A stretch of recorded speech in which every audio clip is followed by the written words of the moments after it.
Hi hello film lovers, welcome to జిగిల్ రజా. So ఈరోజు ఈ వీడియోతో ఒక క్లారిటీ అయితే వస్తుంది. అసలు నిజంగానే అల్లు అర్జున్ గారు రాజకీయ రంగ ప్రవేశం చేయబోతున్నారా లేక చేయట్లేదా, బయట వచ్చే రూమర్సా? ఎందుకంటే దీనిపైన ప్రత్యేకంగా ఈ టాపిక్ పైన అల్లు అర్జున్ గారు రాజకీయంలోకి అడుగు పెట్టబోతున్నారా లేదా అని చెప్పేసి కర్ణాటకలో మా బ్రదర్ ఉంటారు, వంశీ నరసింహ ఆయన పేరు. సో ఆయన నేను ఫోన్ చేసుకున్నప్పుడు, అంటే మేమిద్దరం సినిమా పిచ్చి వాళ్ళమే, సినిమాలే చూస్తాం, షార్ట్ ఫిల్మ్సే తీస్తాం అండ్ మూవీ రివ్యూసే చెప్తాం, ఎక్సెట్రా సినిమాకి సంబంధించి. సో మేమిద్దరం డిస్కస్ చేసేటప్పుడు అనుకోని సందర్భాలలో అల్లు అర్జున్ గారి టాపిక్ బయటకు వచ్చింది, మాట్లాడుకున్నాం. కానీ నాకున్న నాలెడ్జ్ ప్రకారం నేను మాట్లాడాను, కానీ అన్న కరెక్ట్గా మాట్లాడారు. మా బ్రదర్ ఎవరైతే ఉన్నారో నరసింహన్న చాలా క్లారిటీగా మాట్లాడారు. అండ్ ఈ అప్డేట్ తెలిసిన తర్వాత నాకు మైండ్ స్ట్రైక్ అయిపోయింది. సో అదేంటి, అసలు ఏం మాట్లాడుకున్నాం, అండ్ నిజంగానే అల్లు అర్జున్ గారు రాజకీయాల్లోకి వస్తున్నారా అనే దాని గురించి డీటెయిల్గా మాట్లాడుకుందాం. మామ వీడియో స్కిప్ చేయకుండా ఎండింగ్ వరకు చూడండి. ఇంతవరకు మన ఛానల్ని సబ్స్క్రైబ్ చేయకుండా ఉంటే ప్లీజ్ సబ్స్క్రైబ్, అలాగే పక్కన వస్తున్న గణ సింబల్ పైన క్లిక్ చేసి బిల్ నోటిఫికేషన్ ఆన్లో పెట్టుకోండి. లేట్ చేయకుండా టాపిక్లోకి వెళ్ళిపోదాం. ఫస్ట్ ఆఫ్ ఆల్ చాలా మందికి ఉన్న డౌట్ ఏంట్రా అంటే ఇదే, అల్లు అర్జున్ గారు రాజకీయ రంగ ప్రవేశం చేయబోతున్నారా, అసలు నిజంగానే రాజకీయాల్లోకి వస్తారా, వస్తే ఎలాంటి పార్టీ పెడతారు, ఆ పార్టీ లోగోలు ఏముంటాయి అనేసి ఫ్యాన్స్ దగ్గర నుంచి నార్మల్ ఆడియన్స్ వరకు ప్రతి ఒక్కరికి ఒక క్యూరియాసిటీ, ఎగ్జైట్ అనేది విపరీతం అయిపోయింది. ఎందుకంటే ఇప్పుడు మీరు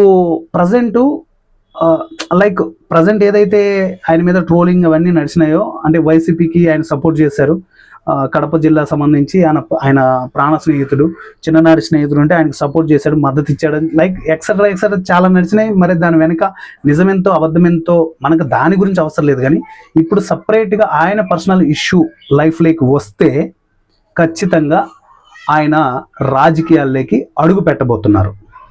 మీరు విన్నది కరెక్టే, అల్లు అర్జున్ గారు రాజకీయ రంగ ప్రవేశం చేయబోతున్నారు అతి త్వరలో.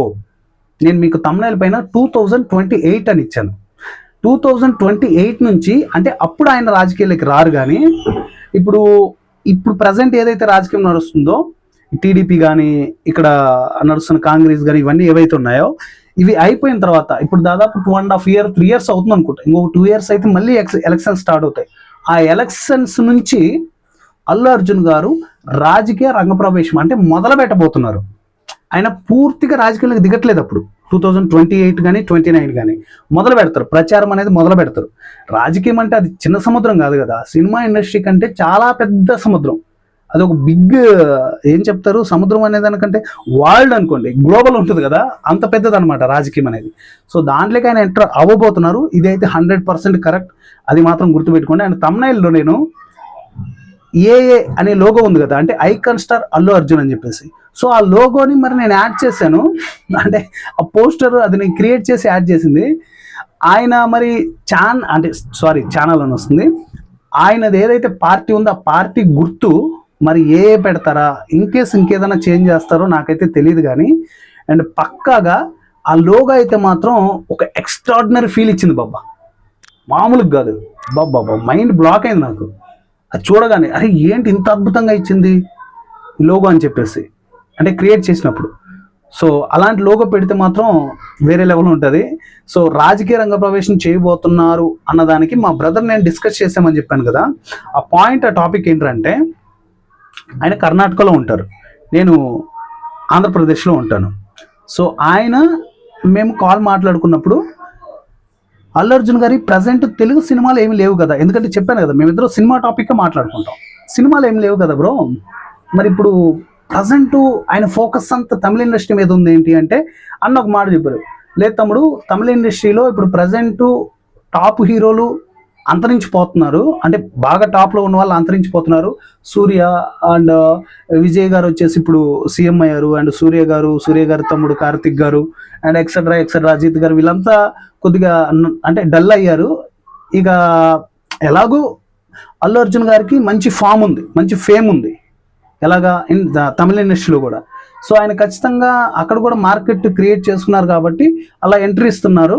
సో అలా ఎంట్రీ ఇస్తూ గ్లోబల్ వైడ్గా, అంటే లైక్ మన పాన్ ఇండియా వైడ్గా ఆయన ఫ్యాన్స్ క్రియేట్ చేసుకొని రాజకీయంలోకి అడుగు పెట్టబోతున్నారన్న టాక్ కూడా ఇండస్ట్రీలో వినపడుతుంది తమ్ముడు అని చెప్పాడు ఆయన. నేను షాక్ అయ్యా, అరే ఏంటిది అంటే నిజంగానే అల్లు అర్జున్ గారు రాజకీయంలోకి ఎంట్రీ ఇస్తారా అనిపించింది. సింబాలిక్గా ఏం చెప్పారంటే పుష్ప సినిమా అని చెప్పాడు. అంటే పుష్ప 1 ఏంటి, ఆయన ఐడెంటిఫై అంటే నాకంటూ ఒక గుర్తింపు ఉండాలి అని చేసే సినిమా. అండ్ పుష్ప 2 దగ్గరికి వచ్చేసరికి అది ఒక రాజకీయ పరంగా కన్వర్ట్ అయిపోతుంది, చేంజ్ అయిపోతుంది స్టోరీ అంతా. అంటే ఫ్యామిలీ ఇష్యూ ఉన్నా కూడా అల్లు అర్జున్ గారి క్యారెక్టర్ బిహేవియర్ కానీ అవన్నీ ఏంటంటే ఎక్కడికి వెళ్తే ఉన్నత స్థాయిలో ఉండగలం, ఏది చేస్తే హై రేంజ్కి వెళ్ళగలం, అదే ఫోకస్ ఉంటుంది పుష్ప 2లో. సో దాన్ని సింబాలిక్గా చెప్పారు అన్న. చెప్పిన తర్వాత నిజంగా అంటే నాకు ఏదో ఎక్కడో కొట్టింది, కానీ ఏ ఊరికన్నా అసలు అల్లు అర్జున్ గారు రాజకీయంలోకి రారు అని నేను అనుకున్నా. కానీ ఈరోజు అంటే నైట్ ఎర్లీ మార్నింగ్ అనుకుంటాను, ఎర్లీ మార్నింగ్ 3:30, 4 o'clock ఏమో ఒక అప్డేట్ వచ్చింది అబ్బా న్యూస్లో. న్యూస్ అంటే మేము ఫాలో అయ్యే వెబ్సైట్స్ ఉంటాయి కదా, దాంట్లో ఒక అప్డేట్ వచ్చింది. అప్డేట్ చూసిన తర్వాత ఇలా చేయి పెట్టేసుకున్నా, ఇదేంట్రా అన్న చెప్పినట్టే అల్లు అర్జున్ గారు రాజకీయాలకు ఎంట్రీ ఇస్తున్నారా అసలు. అంటే న్యూస్ వాళ్ళు పెడతారు కదా అల్లు అర్జున్ రాజకీయ రంగ ప్రవేశం అని, అమ్మని చూసి షాక్ అయిపోయా అసలు. అంటే నేను అనుకున్నది పూర్తిగా ఎగ్నెస్ట్ అనుకున్నా. అంటే ఆయన రాలేరు, రాకూడదు, వస్తే రాజకీయం చేయలేరు అని కాదు నా అభిప్రాయం. అంటే ఆయన పైన ఉన్న అలాంటి ఒక నమ్మకం, ఆయన ఎందుకు వస్తారులే ఇండస్ట్రీలోకి, రాజకీయంలోకి. రాజకీయం అంటేనే ఒక బురద లాంటిది, అసలు కిందికి మీదికి ఎత్తులపై ఎత్తులు చాలా ఉంటాయి కదా, అందులో లూఫోల్స్ ఉంటాయి అండ్ అన్ని చాలా చేయాలి, ఇవన్నీ ఎలా చేస్తారు, ఆయన అంత రిస్క్ తీసుకోరలే అనుకున్నా. కానీ ఒక్కసారి తెలియగానే షాక్ అయిపోయాను అబ్బా. సో ఏదేమైనా ఒకవేళ వస్తే మాత్రం అల్లు అర్జున్ గారు ఒక ఊపేస్తారనిపిస్తుంది. ఎందుకంటే మన ఇండియా వైడ్గానే చాలా ఫ్యాన్స్ ఫాలోయింగ్ ఉంది అల్లు అర్జున్ గారికి. ఎన్ని కాంట్రవర్సీలు వచ్చినా, ఎంత ట్రోల్ చేసినా, ఎంత నెగిటివ్ స్ప్రెడ్ చేసినా ఆయన గురించి ఫ్యాన్స్ మాత్రం ఎక్కడ ఆగట్లేదు. అందుకే ఇప్పుడు కళానిధి మరన్తో, సన్ పిక్చర్స్ వాళ్ళతో కూడా అట్లీ గారి డైరెక్షన్లో వస్తుంది ఒక మూవీ రాక, లోకేష్ కనకరాజ్ గారితో. అంటే ఇప్పుడు ఒకవేళ ఆయన పోటీ చేస్తే ఎక్కడ చేస్తాడు అనేది కూడా ఒక క్వశ్చన్ ఉంది. అంటే తమిళనాడు నుంచి పోటీ చేస్తారా, మన తెలుగు 2 రాష్ట్రాల నుంచి పోటీ చేస్తారా, లేదా ఇంకా ఏదన్నా ఇంకొక రాష్ట్రం నుంచి పోటీ చేస్తారా అనేది కూడా కొన్ని ఉన్నాయి పాయింట్స్ అయితే. సో వాటిని రాబోయే వీడియోస్లో ఇంకా ఫర్దర్గా అప్డేట్స్ వస్తూ ఉంటాయి కదా, వచ్చేటప్పుడు క్లియర్గా మాట్లాడుకుందాం అబ్బా. సో అవన్నీ మీరు మిస్ అవ్వకుండా ఉండాలి అంటే మన ఛానల్ని సబ్స్క్రైబ్ చేయండి. సబ్స్క్రైబ్ చేసి పక్కన వస్తున్న గంట పైన క్లిక్ చేసి బిల్ నోటిఫికేషన్ ఆన్లో పెట్టుకోండి. చాలా మంది సబ్స్క్రైబ్ చేశారు అండ్ ఎందుకు చూడట్లేదో తెలియట్లేదు. కొంచెం మీరు బూస్ట్ ఇస్తే నేను ఎప్పటికప్పుడు అప్డేట్స్ అన్ని మీకు అందిస్తూ ఉంటాను. సో మిస్ అవ్వకుండా ఉండాలంటే వన్స్ అగైన్ మన ఛానల్ని సబ్స్క్రైబ్ చేసుకొని ఫాలో అయిపోండి. సో ఈ అప్డేట్ ఎలా అనిపించింది, అల్లు అర్జున్ గారు రాజకీయంలోకి అడుగు పెడితే నిజంగా ఎలాంటి వైబ్ ఉంటుంది, ఆయన పెట్టాలనుకుంటున్నారా, అడుగు పెట్టొద్దు అనుకుంటున్నారా, కామెంట్ చేయండి. ఒకవేళ పెడితే ఏ రాష్ట్రంలో ఆయన అడుగు పెడతారు అది కూడా కామెంట్ చేయండి. సో ఫైనల్గా చాలా మందికి ఉన్న ఒక డౌట్ అయితే క్లియర్ అవ్వబోతుంది. ఆయన అఫీషియల్గానే అనౌన్స్ చేసేలా ఉన్నారు పార్టీ నేమ్ అవన్నీ కూడా. సో అంటే మొదలు పెట్టాలి కదా, లైక్ పార్టీలో ఎంటర్ అయిన తర్వాత ఉంటాయి కదా చాలా ఊర్లు తిరుగుతారు, పాదయాత్రలు ఇలాంటివి చేసేసి జనాలకి తెలియాలి కదా, సో పలానా వ్యక్తి రాజకీయంలోకి అడుగు పెట్టబోతున్నారు అని చెప్పేసి. అవన్నీ చేసే రోజులు అతి త్వరలోనే ఉన్నాయి. అండ్ అల్లు అర్జున్ గారు ఫ్యాన్స్కి అయితే మాత్రం ఒక రేంజ్ ఫుల్ మిల్స్ అని చెప్పాలి. అటు సినిమాలు ఇటు రాజకీయం, అటు సినిమా ఇటు రాజకీయం, అటు సినిమా ఇటు రాజకీయం, ఒక రేంజ్ పర్ఫార్మెన్స్ ఉంటుంది ఇక అల్లు అర్జున్ గారిది. సో అదంతా కూడా ఎప్పటికప్పుడు అప్డేట్స్ అందిస్తూ ఉంటాను. సో మన ఛానల్ని ఫాలో అయిపోండి. నెక్స్ట్ వీడియోలో మళ్ళీ కలుసుకుందాం. Thank you.